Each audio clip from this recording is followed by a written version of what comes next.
Bonjour à tous, je suis très heureux de contribuer un tout petit peu à cet événement de l'Institut OnePoint.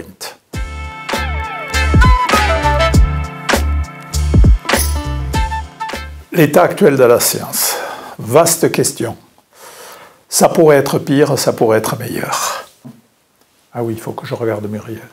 On peut le garder sur la vidéo. Il y a une vingtaine d'années, je pense que nous étions prêts à passer en deuxième division, vraiment faute de moyens.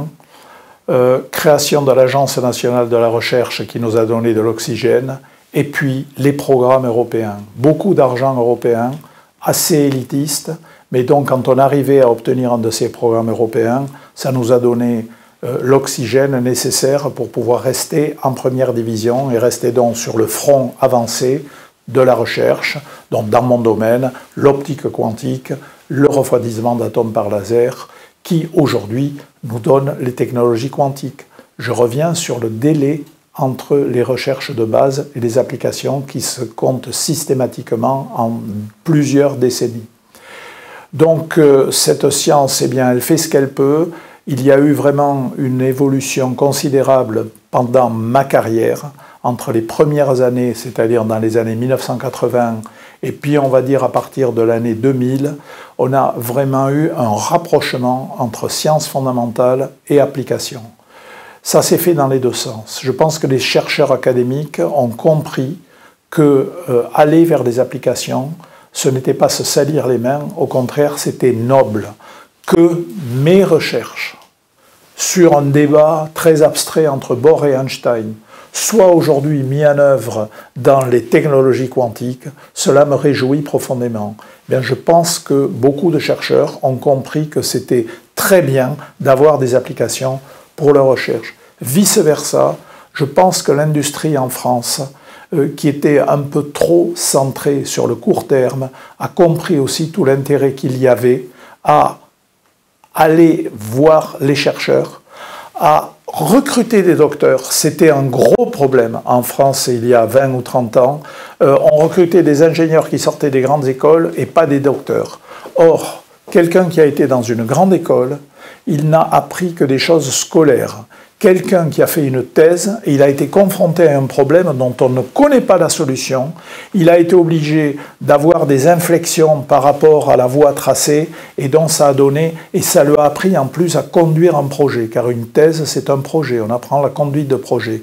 Et donc je pense que cette évolution qui s'est faite dans les deux sens, elle est vraiment très bénéfique. Les académiques se sont rapprochés de l'industrie et vice-versa.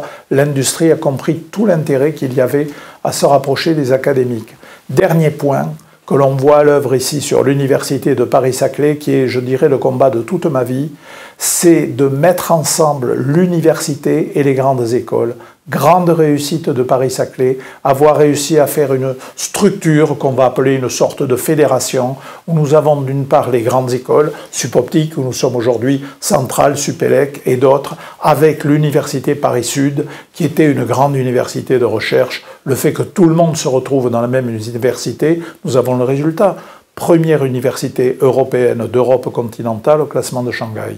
Et ça faisait très longtemps que je rêvais de ça. Sylvie Retailleau, première présidente de Paris-Saclay, aujourd'hui ministre, Sylvie Retailleau l'a fait.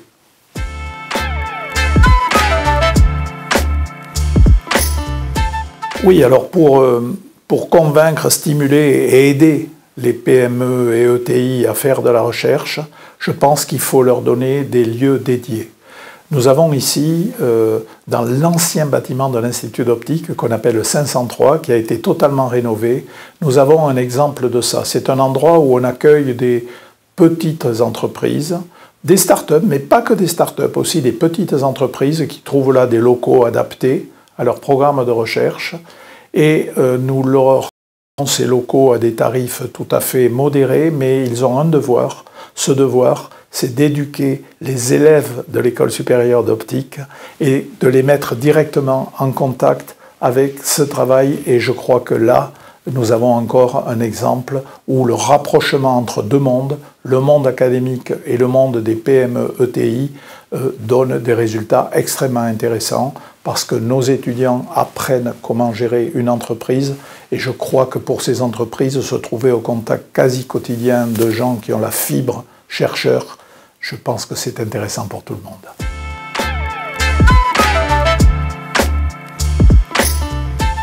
Alors, tu me poses une question sur le désir de science chez les jeunes. Je crois que là, nous sommes en grand danger parce qu'il y a une petite musique qui se répand chez les jeunes. C'est la faute à la science si la planète a des problèmes. Et moi, j'accepte souvent des invitations dans les lycées. Et lors de ces interventions dans les lycées, j'ai un discours. Vous ne réglerez pas les problèmes de la planète contre la science. Vous les réglerez en devenant compétent en sciences et en utilisant vos compétences pour vous attaquer aux problèmes de la planète. Je pense qu'il faut absolument développer ce discours autant qu'on le peut. Alors maintenant, autre problème, les médias. Je pense que nous avons une situation assez dramatique dans le fait que dans la plupart des écoles de journalistes, il n'y a aucun cours d'éducation scientifique. D'ailleurs, problème voisin, les Sciences Po n'ont pas non plus de cours d'éducation scientifique, dont nous nous retrouvons avec des leaders d'opinion, journalistes, hommes et femmes politiques, qui, pour la majorité d'entre eux, n'ont pas de formation scientifique. Et je pense que ça participe à un certain discrédit vis-à-vis de la science.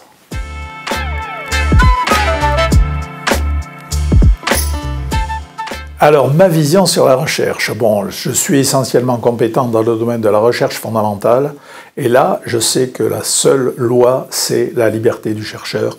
Parce que quand je fais le retour sur ma carrière, tous les 4 ans, nous étions obligés d'écrire un rapport où nous disions ce que nous avions fait et où nous annoncions ce que nous voulions faire. Et quand 4 ans plus tard, je lisais le rapport, je m'apercevais que pendant 1 an ou 2, j'avais fait ce que j'avais annoncé, et à partir de la 3e année, quelque chose s'était passé, une nouvelle idée était passée, et j'avais changé. Dans ce qui concerne la recherche fondamentale, bien malin qui peut prédire quels seront les sujets intéressants, non pas dans 40 ans, mais dans 5 ans.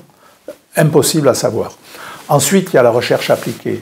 Et là, ma vision, c'est que les industriels sont mieux à même que tout le monde pour trouver les endroits où il faut aller.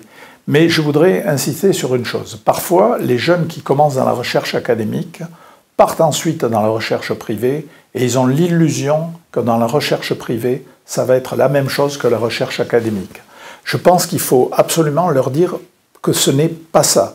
Par exemple, quand on prend une très belle expérience dans le laboratoire, par exemple l'ordinateur quantique d'Antoine Brouès, et que la société Pascal se fixe comme objectif de reconstruire cette expérience pour en faire un appareil presse-bouton où les informaticiens vont pouvoir faire des calculs, eh bien il faut comprendre que le travail qui consiste à transformer cette expérience de base en expérience presse-bouton est d'une nature différente de la recherche académique, mais tout aussi passionnant. Parce que lorsqu'on veut fiabiliser un appareil, eh bien il faut être au top de la connaissance de la physique pour comprendre quels sont les problèmes qui empêchent cet appareil d'être fiable et qui vont permettre de le rendre fiable. Donc je pense que c'est un discours qu'il faut bien propager quand vous avez été formé dans le monde académique et que vous passez dans la recherche industrielle. C'est tout aussi passionnant, mais c'est un autre type de démarche.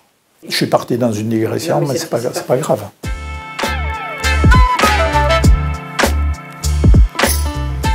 Conseil aux industriels, vu de ma fenêtre, ce serait de leur dire « Regardez un petit peu du côté des docteurs. Avoir quelques docteurs dans votre entreprise, ça va apporter une forme d'état d'esprit qui va vous ouvrir des fenêtres. » Et vous avez 2 façons d'aller chercher les docteurs. Soit vous allez chercher les docteurs qui ont déjà terminé leur thèse, mais pensez aussi à ce formidable système de notre pays qui sont les thèses CIFRE. Les thèses où, dès le début, un certain nombre d'étudiants ont un pied du côté académique et un pied dans l'industrie. Je crois qu'il faut cultiver ça. Je ne dis pas qu'il ne doit y avoir que des docteurs dans les entreprises, mais je crois qu'aller regarder à embaucher quelques docteurs pour avoir cette vision légèrement différente des choses, je crois que pour autant que je le comprenne que c'est une bonne idée. C'est exactement ce qu'on fait. Et elle ne m'avait pas donné le message avant. D'abord, vous êtes témoin que je dis que ce que je veux. Hein.